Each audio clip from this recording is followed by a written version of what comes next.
Thank you so much for joining us on this Friday night. I'm Wendy Redmond. Hi, everybody. I'm Austin Reed. It is September the 12th. Well, first at 6, Washington state leaders are sounding the alarm about the future of cleanup at Hanford. Governor Bob Ferguson and the State Department of Ecology say federal plans to stall would violate legally binding agreements and threaten decades of work and billions of dollars invested in the project. Now, the governor flew into Kennewick this morning to hold a press briefing where local leaders on both sides of the aisle banded together to keep the work going.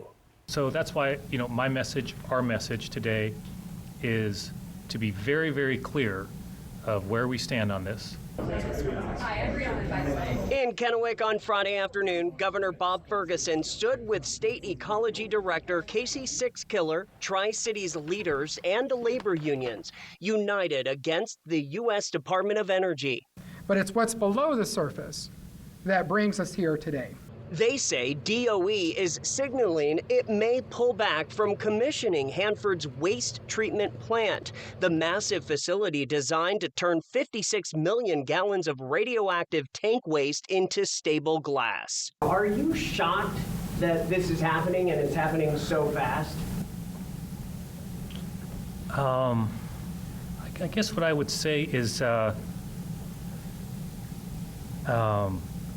I don't want to make this about an administration. I want to be clear about that. But I would say, since the question is direct, I would say that I've tried to take the approach of whatever is coming out of D.C. that it just doesn't surprise me anymore. That waste is stored in 177 underground tanks, some already leaking. Scientists warn contamination could seep into groundwater and reach the Columbia, threatening fish, wildlife, and drinking water for communities downstream. It was a step to show that we can collaborate, whether that's demonstrating our strength of togetherness, whether that's with the tribes, coming with the state, and even the federal, we can continue to move forward collaboratively. Billions of dollars and decades of work have gone into preparing the vitrification plant. State leaders say DOE's shift would put people out of work, and they're prepared to take action if the plant, which was on schedule to glassify waste for the first time by October 15th, does not stay on schedule. And I will say, lastly, that the simple insinuation, the flippant notion that the Department of Energy is willing to just turn their back on this national mission is a disgrace to the American legacy. Senator Patty Murray says she spoke with Energy Secretary Chris Wright on Wednesday after rumors started circulating that he wanted to go in a new direction. We'll be having lots of conversations and doing all the outreach we can to the federal government to avoid a conflict on this. So we hope it doesn't come to that. But no, this is not a rumor, right? This is based on direct communication between the Secretary of Energy and Patty Murray. Everyone who stood in solidarity behind the governor, including Richland's mayor, the Yakima Nation, and port officials, said they want the Trump administration to know that trying to do nuclear waste cleanup on the cheap is dangerous and could be more costly in the end. I thought it was a rumor.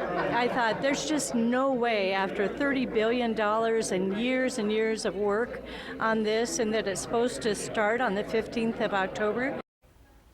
Now, the plant is one of the top employers in the Tri-Cities with nearly 3,000 employees.